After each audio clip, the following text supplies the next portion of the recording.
Magandang umaga mga kaibigan. Welcome po ang lahat dito sa ating lingguhang palatuntunang Balitang Lumad. Ito po ang inyong kaibigan, Professor Raydan Lacson, na bumabati ng isang maganda at mapayapang umaga, mapayapang araw sa lahat ng ating mga tagapakinig dito sa ating programang Balitang Lumad. Ito po ang programang Balitang Lumad ay isang lingguhang programa na sinusuportahan nung IPDev na siya namang sinusuportahan ng Institute for Autonomy and Governance at saka ng European Union dito po sa himpilang DXMY sa Cotabato City. Kaya sa lahat ng naaabot ng ating broadcast ay welcome and samahan po ninyo ako at mamaya-maya ng konti ang ating kasamang Ma'am Avin Acuña Gulo. Makakasama rin natin via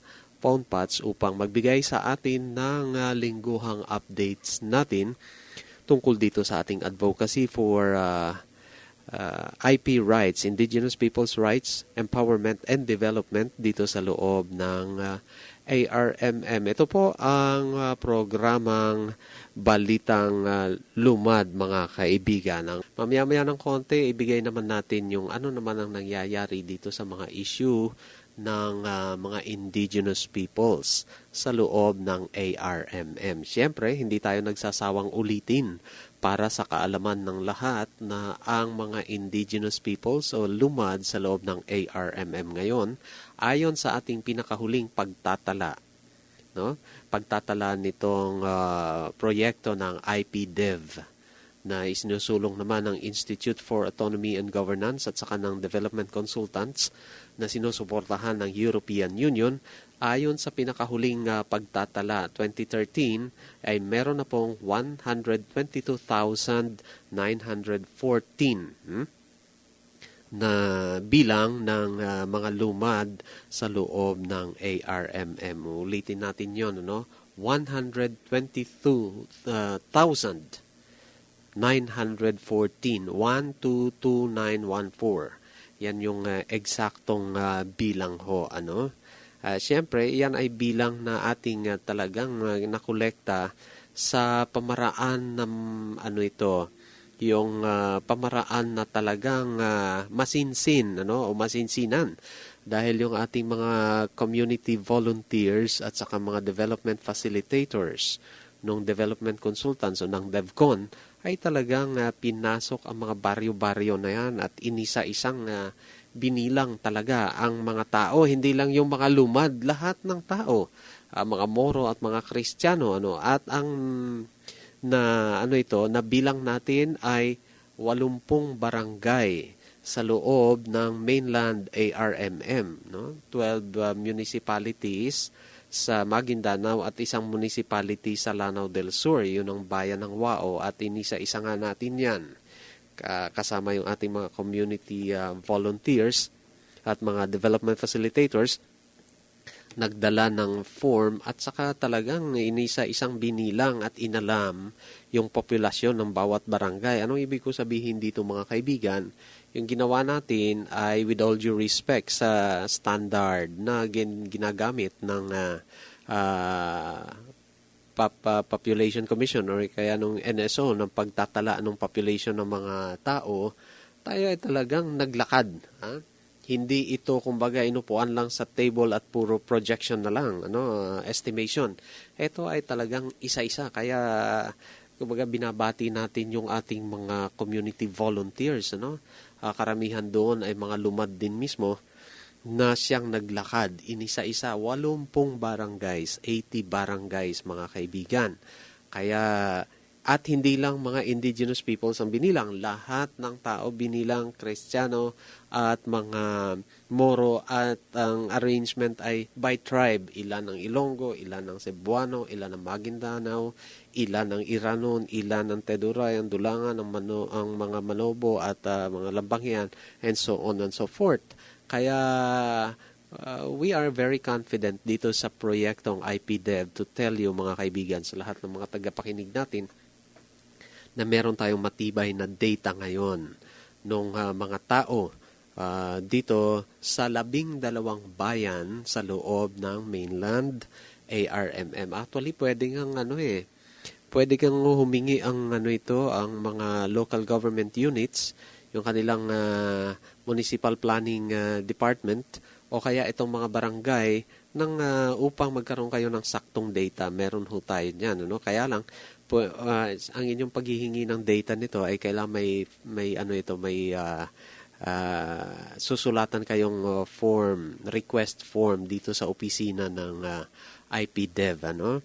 So, ang sinasabi natin dito mga kaibigan, kung gusto ninyong magkaroon ng saktong data ng mga barangay, lalong-lalo na dito sa mga barangay na nababanggit o natutukoy natin sa 12 municipalities, ay pwede ho kayong mag-request sa IPDev upang magkaroon tayo ng saktong data. Ilan tribo, ilan ang populasyon sa loob ng tribo na yan, ilan ang, halimbawa na lang, sa Barangay Rempes, sa UPI, sakto yung data natin. Ilan ang Ilonggo dyan, ilan ang Tagalog, ilan ang Ilocano, ganun din, ilan ang Maguindanao dyan, ilan ang Tausug, at ilan ang Teduray, ilan ang Lambangian, ilan ang Higaunon. Meron ho tayo niyan in all barangays, ano? And we're happy to tell you that ito naman ay upang matulungan ang ating mga local government units na magkaroon ng saktong data kasi mga kaibigan, alam naman natin, madalas puro na lang approximately ganito kadami sila, approximately ganon, puro na lang approximate. Mas maganda yung may saktong mukha, ano? Ay yung ating pinag-uusapan. Kasi nga, mahirap yun gawa nung madalas, hindi naman ito nakukuha sa mga normal na may mga standard na pagtatala ng gobyerno. Halimbawa, ano ba ang mga ahensya ng gobyerno na madalas ay nagtatala ng population ng mga tao sa barangay? Ito halimbawa, DOH o kaya DepEd. May mga listahan na ilan ang populasyon dyan. Kaya lang, hanggang doon, population lang ng lahat. Wala yung disaggregated na ilan ang sa ganitong tribo, ilan. Sa ganitong sektor, ilan. Wala yon, no? Hindi naman natin sinasabi na therefore ay hindi maganda yan. Siguro dahil too much, marami silang dapat gampanan sa kanilang mandato kaya hindi na ganun kasinsin ang pagtatala. Lalong-lalo na tungkol dito sa demographics ng mga population. Kaya tayo dito sa IPDev ay tumutulong. Kaya yan ang ginawa natin, ha? Kaya nga ngayon sinasabi natin pwede na kayong mag-access nito bilang tulong. Doon, ito yung tulong ng IPDev doon sa mga naka-establish na data natin sa mga LGUs, ano? So, lang ho, mag-fill out lang kayo ng request form dito sa opisina ng IPDev sa Institute for Autonomy and Governance dito sa second floor ng HUMEX building, Notre Dame University Campus, Cotabato City. At yan ay isang magandang impormasyon sa ating lahat. At bago natin tunguhin ngayon yung isang bahagi ng ating palatuntunan mga kaibigan, at makakasama natin si Ma'am Avin, mamaya-maya ng konti, ang ating adhikain para dito sa kagalingan, katatagan at kaunlaran ng mga indigenous peoples sa loob ng ARMM. Ang ating oras mga kaibigan ay ganap na pong 27 minuto makalipas ang alas 10 ng umaga.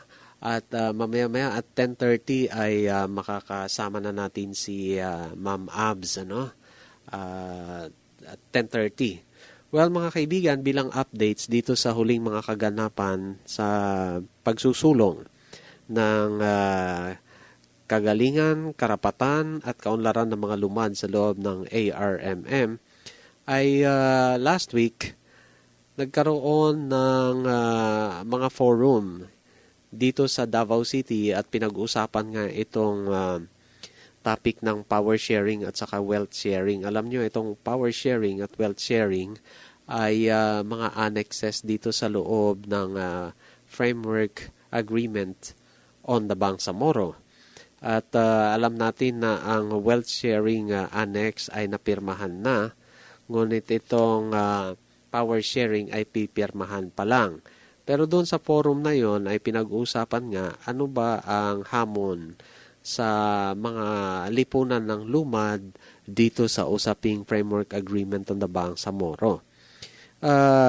To make it short mga kaibigan, well, ang isa sa mga nabigyang diin sa mga pag-uusap ay yun bang gustong makasiguro ng mga lumad, ano?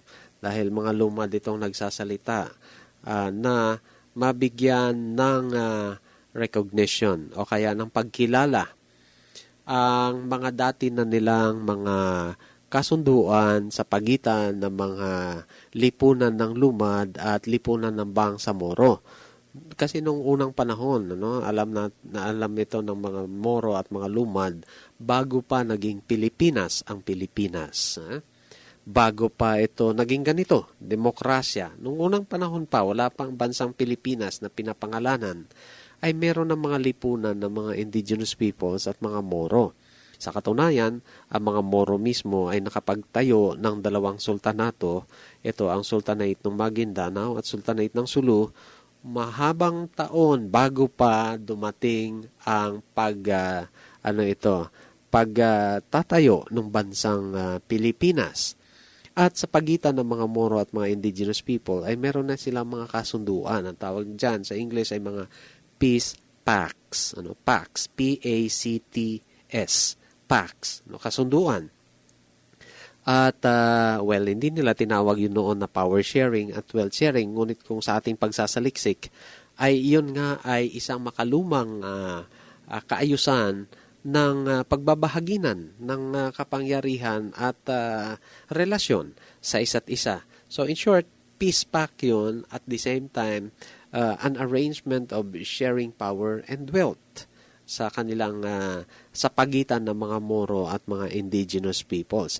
So yun ngayon, ang gusto ng mga lumad ay kumbaga anuman ang mabubuong kasunduan dito sa MILF at sa gobyerno ay mabigyan ng puwang yung malinawan ano naman ang katayuan ngayon ng kasunduan ng relasyon ng mga lumad at mga Moro o ng Bangsamoro sa bahagi ng power sharing, wealth sharing. Pag sinabing power sharing ng kapangyarihan, magkakaroon ba ng pagkilala?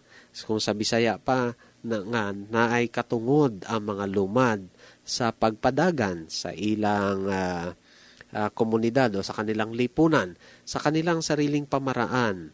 Yun. Siyempre, sinasabi naman ng framework agreement at ng mga nagpapaliwanag nito na meron nga. Dahil maliwanag naman daw sa framework agreement yung mga lumad ay magkaroon ng kalayaan na masunod ang kanilang pamaraan sa buhay. Pero ang mga lumad ay parating inuulit yan gawa ng gusto nilang mabigyan ng detalye yan. No? So yun yung lumalabas doon sa mga forum. At syempre doon sa wealth sharing mga kaibigan. Ang parating binabalikan ng mga lumad ay yung term na sawit. Ano ba itong sawit na ito? Makinig kayo dahil may mga pag-uusap tungkol sa sawit. Ito daw ay lumang kaayusan ng pagbabahaginan ng mga produkto o mga kayamanan na nakukuha sa agrikultura o sa paligid sa pagitan ng mga Moro at mga lumad o lalong-lalo na itong Teduray. Sawit. Naiintindihan ba ito ng karamihan sa ngayon? Malamang hindi gaano, kaya mas magandang maipaliwanag natin yan. At syempre pa, alamin natin kung pwede na nating makausap si Ma'am Avin Acuña Gulo. At dito ay pag-uusapan natin yung term na sawit. Mga kaibigan, hang on lang kayo dyan dito sa mga barangay na nakikinig sa atin ngayon. Ganon din dito sa lungsod ng Cotabato. Ang term na sawit para sa mga Maguindanao at mga Teduray, Lambangian at Dulangan Manobo, ano ibig sabihin ng sawit? Paano ito isinasagawa nung unang panahon bago pa naging Pilipinas ang Pilipinas, bago pa nagkaroon ng tinatawag nating Kristiyano, Muslim, at kung ano-ano pang relihiyon. Nung wala pa yung mga yan, yung mga tao dito sa Pilipinas ay nabubuhay bilang mga communities ng iba't ibang lugar. At ang mga lugar na yun noon ay hindi yung mga lugar natin ngayon kung ang pangalan iba. Paano nila inayos ang kanilang sarili? Paano nila naitaguyod ang mapayapang pamumuhay sa pagitan ng mga magkakaibang lipunan na ito, bagamat wala pang gobyerno na demokrasya nung panahon na yon. Okay? Sumisenyas na si Chip at siguro ay on the line na ang ating Ma'am Abs. Mga kaibigan, ang ating oras ay ganap na pong 34 na minuto makalipas ang alas 10 ng umaga at bigyan daan natin ang ating pakikipag-usap dito kay Ma'am Abs at tatalakayin nga natin among other things itong ibig sabihin ng sawit. Isang magandang umaga at mapayapang pagbati sa iyo, Ma'am Abs. Okay, good morning, Raydan, at sa lahat ng listeners ng DXMY, Balitang Lumad. Hatid sa inyo every Saturday 10 to 11 dito sa DXMY. Yes, magandang umaga ulit. Yes, Ma'am Abs. So, kamusta ho ang araw ninyo ngayon, ano?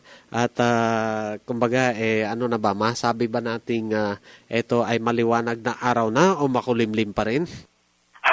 Oo nga, medyo masungit kaninang madaling araw. Bumuhos nga ang ulan at nag-worry din tayo kasi I think it's 7 days in a row na talagang sunod-sunod yung ating masamang panahon. At I'm happy na medyo andyan na ang araw. Medyo tutuyo na yung labada namin. Kahit pa paano. Yan ang lahat ng mga misis ay napapangiti ng konti lang pagka ito sumisilip ang haling alaw. Pero biglang kumukunot naman ang noo kapag biglang nagiging makulimlim.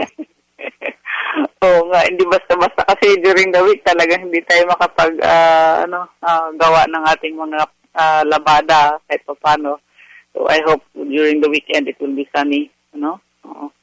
Yes, Ma'am Ab. So ang ating nabanggit nga kanina sa ating mga pagbibigay ng updates dito sa ating palatuntunang Balitang Lumad, ang mga nangyari nitong mga nakaraang linggo, ano na ba ang pinag-uusapan at nabanggit natin na pinag-usapan sa mga forum ang power sharing and wealth sharing at tungkol naman dito sa wealth sharing ay nitong huli nagiging laman ng mga pag-uusap lalong-lalo na nung ating mga key informants o kaya nitong ating mga analysts and opinion makers sa communities itong term na sawit na siyang kumbaga indigenous practice of wealth sharing. Mm-hmm. Yun. At gusto natin linawin ito, Ma'am Abs, at mabigyan ng kumbaga paliwanag para sa ating mga tagapakinig dahil ito ay isang lumang kataga na tumutukoy sa isang lumang kaayusan sa pagitan ng mga Moro at mga Lumad, pero marami na ngayon ang walang alam tungkol dito. Ano nga ba itong sawit? Ano ang sinasabi ng ating mga nagbigay ng opinion tungkol dito? Opo. Siguro sa mga listeners natin ngayon, nais ko lang, bago ko sagutin yan, Prof, nais ko lang din ipaalam doon sa ating mga tagapakinig na ang IPDEV po ay siyang taga-sulat lamang, ililipat lamang natin sa isang written form yung mga kinukwento, yung mga sinishare sa atin ng mga tribo mismo, yung mga tribal elders, tiga-document lang po tayo ng kanilang mga kwento. Kasi nga po, ang experience natin is maramit na tayong pagkakataonan ng nalungkat or nananaliksik. Kulang ang written history ng Teduray. So, itong ginawa natin na focus group discussion on the sawit ay bilang tugon doon sa katanungan na ano nga ba talaga ang sawit? Kasi mukhang maraming confusing and conflicting accounts, iba-ibang pagkakaintindi kung ano ang sawit. So, doon sa ginawa na focus group discussions ng IPDEV last Thursday doon mismo sa Nuro, inimbitahan po natin yung mga nakatatanda sa atin, yung mga tribal elders nga, yung mga who had the opportunity to still recollect kung anong kinuwento sa kanila ng kanilang mga kanunuan, no? So, sa Bisaya pa, tapos sa mahinumduman, kwento lang. Nakinig lang tayo doon, Prof, di ba? Oo nga, no? At marami tayong natutunan din tungkol dito sa sinasabing sawit na ito pala ay isang lumang kaayusan o arrangement ng pagbabahaginan sa pagitan ng mga Moro at mga indigenous peoples. Bago pa nga, naging pangalan nito ay Moro at indigenous people. Bago pa yan nahiwalay na Maguindanao at saka kataga no? para sa mga lipunan na ito, Ma'am Abs. Mm-hmm. So, kumbaga, kinlaro natin para meron tayong historical basis kasi alam mo, maraming usapin tungkol dyan, hindi nagkakaintindihan. So, ang layunin po ng IPDED dito ay magiging contributory, no? Makadagdag tayo sa pag-iintindihan, hindi tayo makakadagdag sa kalituhan. So, yung purpose natin is to promote understanding at nawa naman po doon sa mga tayo nga, Prof, is that ang learnings ko doon, talagang sabi ko, this is, itong usapin ng sawit ay deserves to be written into a book, no? Parang pwede siyang gawing separate na libro just on sawit alone.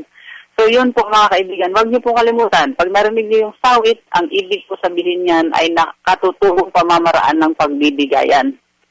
Pero ang tanong natin dito, Ma'am Abs, ay sa ating mga maalala tungkol doon sa mga naipaliwanag last Thursday.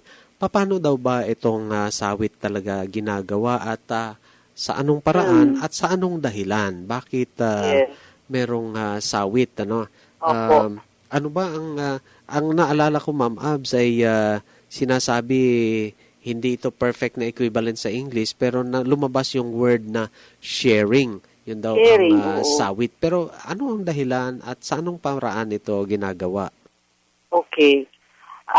Ang sawit, ayon sa naikwento sa atin ng mga tingway, ng mga elders, is that sawit comes from, walang sawit kung walang kalikasan. Una yan, no? Walang sawit kung walang kalikasan kasi lahat ng binibigay natin na bilang sawit ay nagmumula sa kalikasan. So ngayon, ang sawit pala ginagawa siya especially during first harvest. Ibig sabihin, nag-ani ka ng palay, kasi talaga naman nakita ko rin doon, Prof, na special pala talaga ang palay, no? Palay is like gold.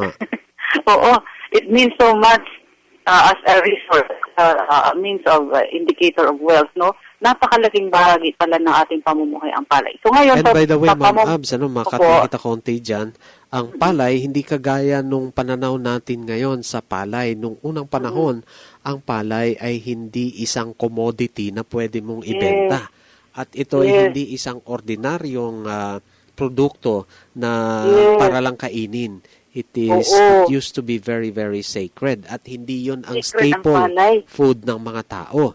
Ang staple food, ibig sabihin, yung madalas na kinakain ng mga tao ay gabi, root crops, mais, hindi bigas na kagaya ng ginagawa natin ngayon dahil special occasion, special product, sacred itong palay. Sacred pala ang palay.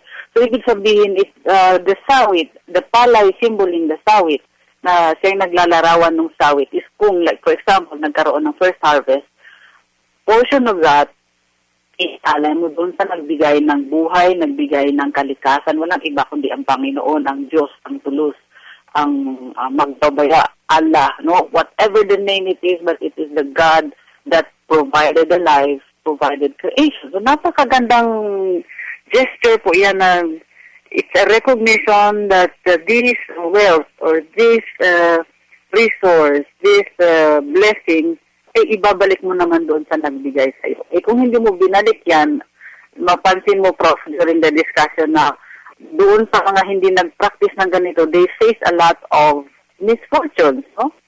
Nagkaroon ng na hindi nagbigay, nagkaroon ng sense ng akin lang to, o ganyan, they face certain kind of misfortunes na connected to the provision of the sawit, hindi nga nagsawit, nahirapan. So, Ma'am, So, ngayon, ang po, sawit ay yung ritual, yung offering yes, ng it's the offering. sa panahon na Oo. ikaw ay nag-ani, yung unang-unang Yes. na-ani mo, kumbaga. Yung unang ani, the first fruits of your labor, kumbaga. So, doon sa sawit, nagbigay ka ng share sa the primary giver of life, which is God or magbabaya or tulos. And nagbibigay din ng sawit doon sa lahat pala ng bagay sa mundo ay may angel. Di ba, na ano mo yun, lahat ng angel, lahat ng bagay, magiging ulan, magiging tanim, magiging animal, magiging may spirit yan. Tama yan, May Ma'am Abs. angel, Sa ito, sa worldview ng mga lumad, hindi lang dito sa Mindanao, kundi sa ating pananaliksik ay sa buong Southeast Asia at sa buong mundo. In fact, Common sa siya, no? worldview ng mga lumad, lahat ay merong spirit guardian. Lahat ng Yes. mga realities, lahat ng mga katotohanan ay may spirit guardian. Dito sa atin, sa Mindanao, sa archipelago ng Pilipinas, ang tawag natin dyan ay, ng ating mga indigenous peoples ay diwata. Okay, so diwata. Nakalimutan ko lang yung term na ginamit ni Timoy Johnny doon, what the god, the goddess of the forest, the god or the goddess of the plants, the rivers, the rocks. So, napakagandang, so totoo lang, very solemn yung SGD na ginawa natin sa UP, no? Very solemn in the sense that it was a sharing of stories. So, ngayon, doon natin na-determine, oo nga, sawit is a time-honored tradition. It's a time-honored practice. In fact, when the two brothers going fast forward doon sa paghiwalay ng dalawang magkapatid, isa nag-Islam, ang isa nang natiling katutubong paniniwala, may usapan sila na oo, because Mama Lo as the older brother, every first harvest niya, hinahatiran niya yung younger brother niya. So, ibig sabihin, ang sawit na pagbibigayan ay tinuloy, no? Tinuloy ng dalawang magkapatid. So, ibig sabihin... Well, Ma'am Abs, dito sa magkapatid sa history ng Tedoray at hindi lang Tedoray, ng mga indigenous peoples at mga Moro, ay nagmula doon sa magkapatid na Mamalo and Tabunaway, And Mamalo, at binabanggit nyo, Ma'am Abs, siya yung ninuno nitong mga indigenous peoples, siya yung mas matanda? Opo. Yun ang kinuwento sa atin. Na siya pala yung older brother. So, yun ang, nagsasawit siya, kumbaga, hinahatiran niya. Okay, so there are two, phases, no? Na kwento nga ni Timoy Bibi. This is the second phase. The first phase was yung ginagawa na siya long before. The second phase was when the two brothers agreed to have separate faiths. Tapos may third, may fourth phase pa siya in yung evolution ng itsura ng sawit. So, ganun po.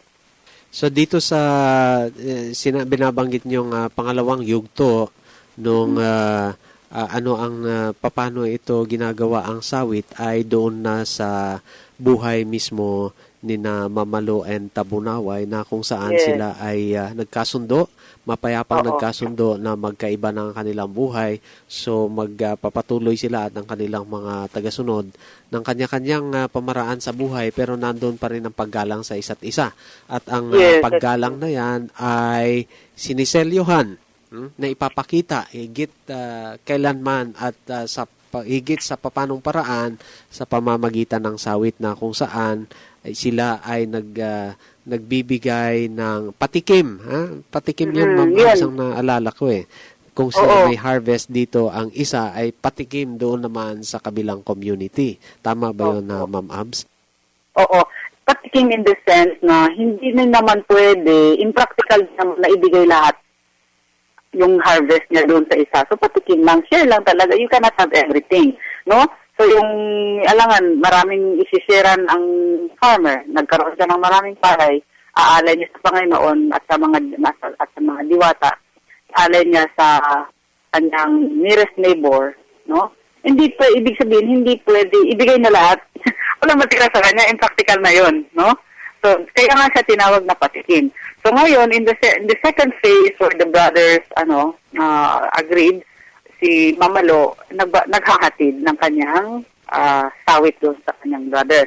So ngayon, si Mamalo naman, siyempre babalik siya sa bundok, meron din namang binibigay sa kanya yung kanyang younger brother as a special token. Kasi nga sabi natin kanina, yung palay na yan is sacred, napakahalaga, symbolic siya of a very, parang may bitbit siyang kaluluwa, no?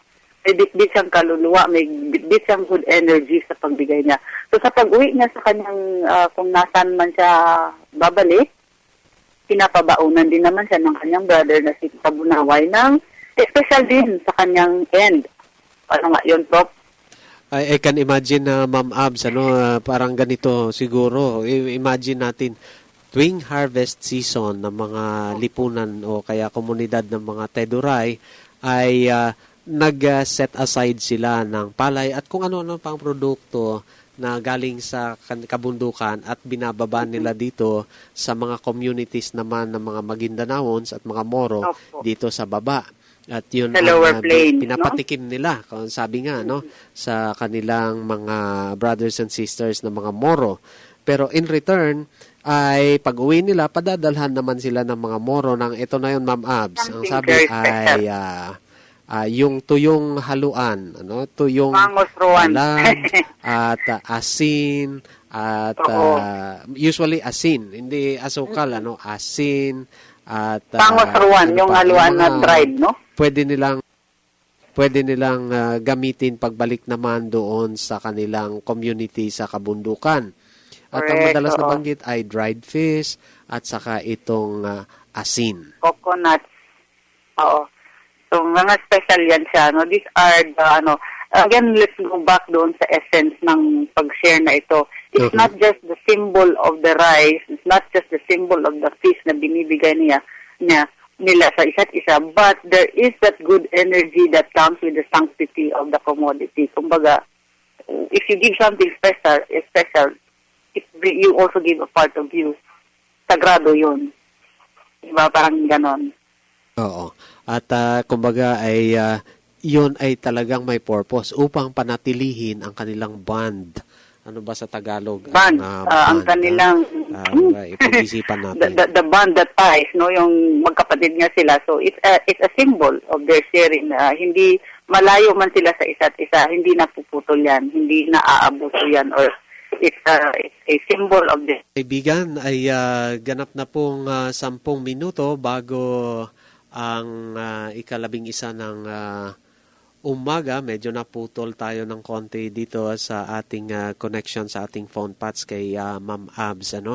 At pinag-uusapan nga natin ang ibig sabihin ng sawit.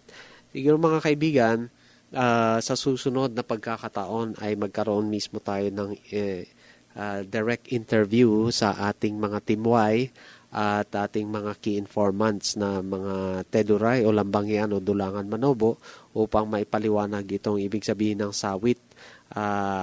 Well, sa ngayon kasi hindi available yung mga ating naisip na sana ay makapagpaliwanag. Pero asahan yung mga kaibigan sa ating susunod na mga broadcast ay kumbaga mas maganda yung yun mismo yung talagang nakakaalam sa community ang makapagsasabi.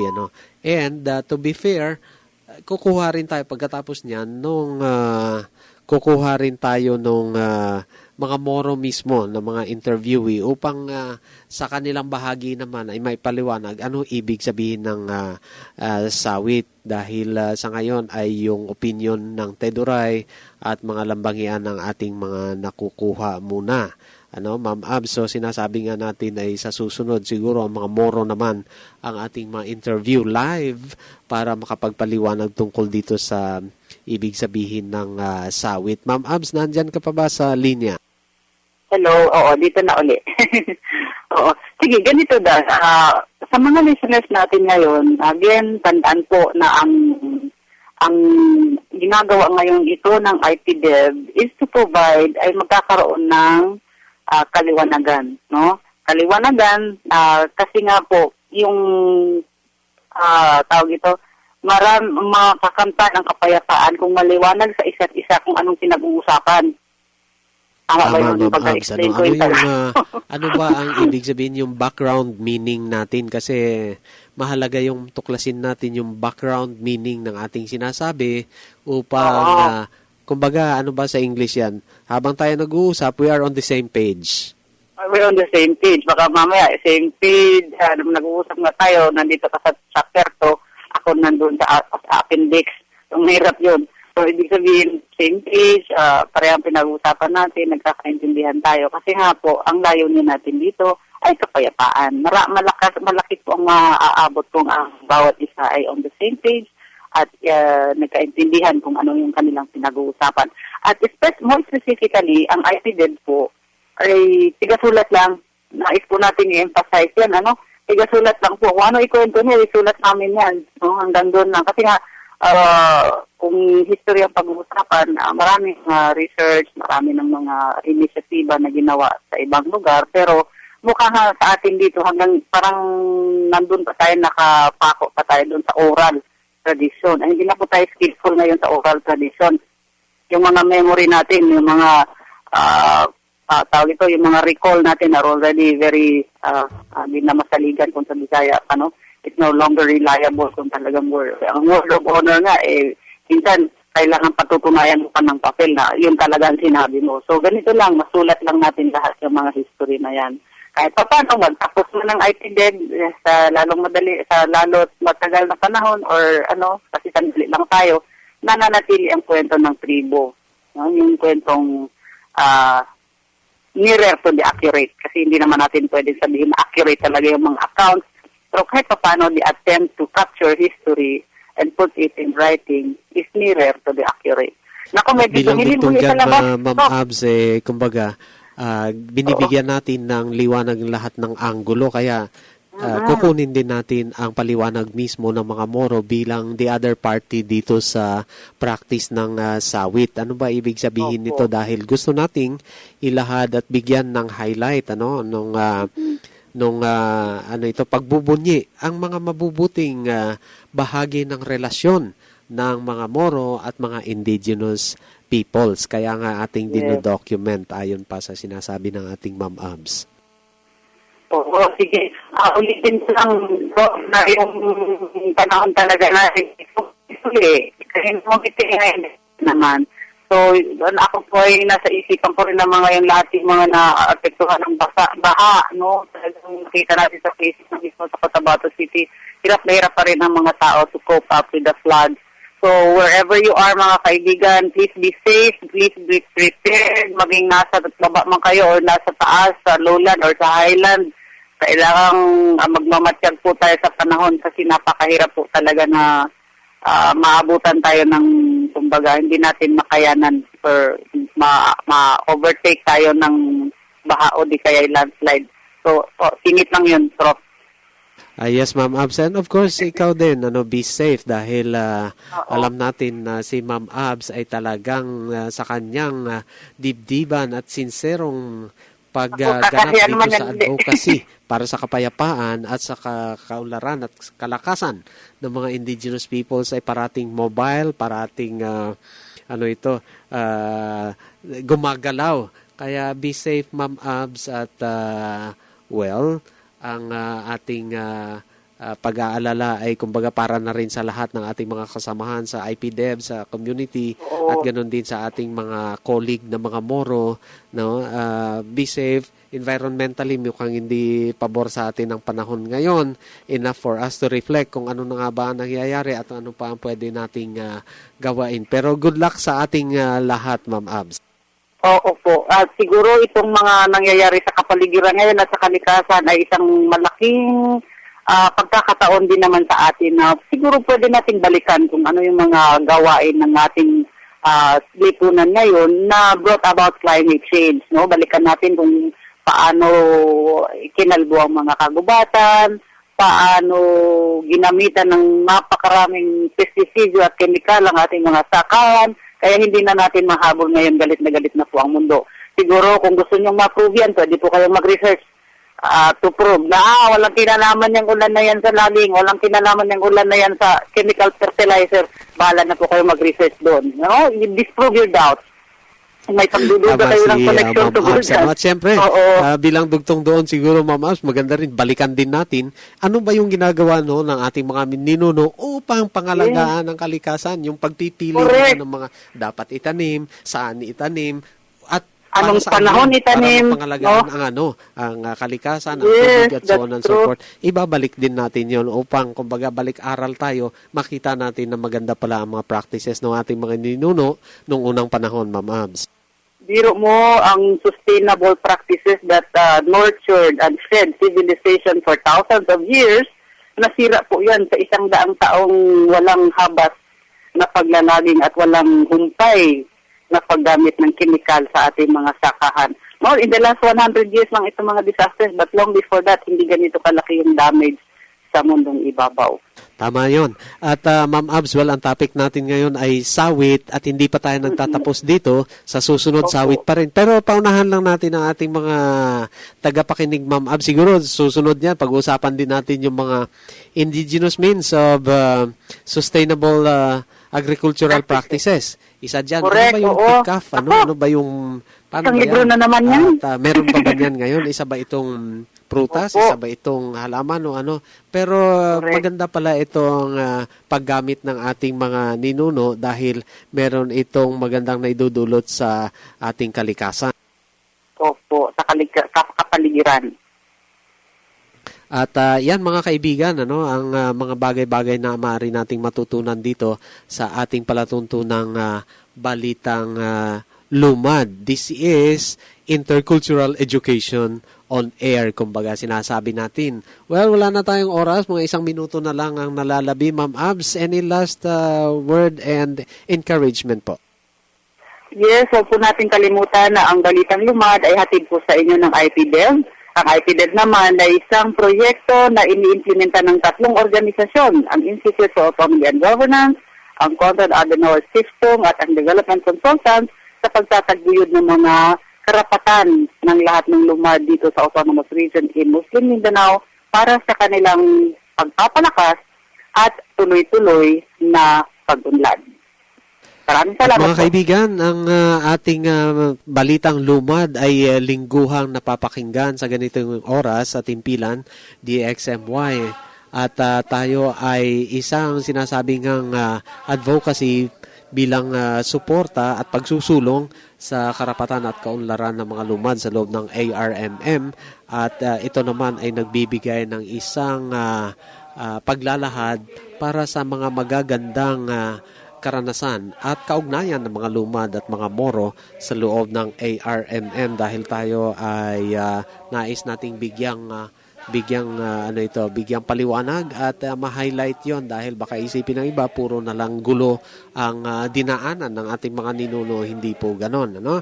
Para sa mga Moro na tagapakinig, para sa mga Kristiyano, mga settlers na tagapakinig, patuloy po kayong tumutok dito sa Balitang Lumad dahil marami tayong matutunan at matuklasan na magandang mga karanasan ng ating mga ninuno nung unang panahon na maaari nating balikan upang magkaroon tayo ng encouragement upang ituloy ang suporta natin sa usapang pangkapayapaan dito sa Mindanao. Ito po inyong kaibigan Professor Raydan Lacson, nagsasabi ng isang magandang umaga at maraming salamat sa inyong lahat. Baya, kagoy man tuwe ganat, pwede mo sen pusaka.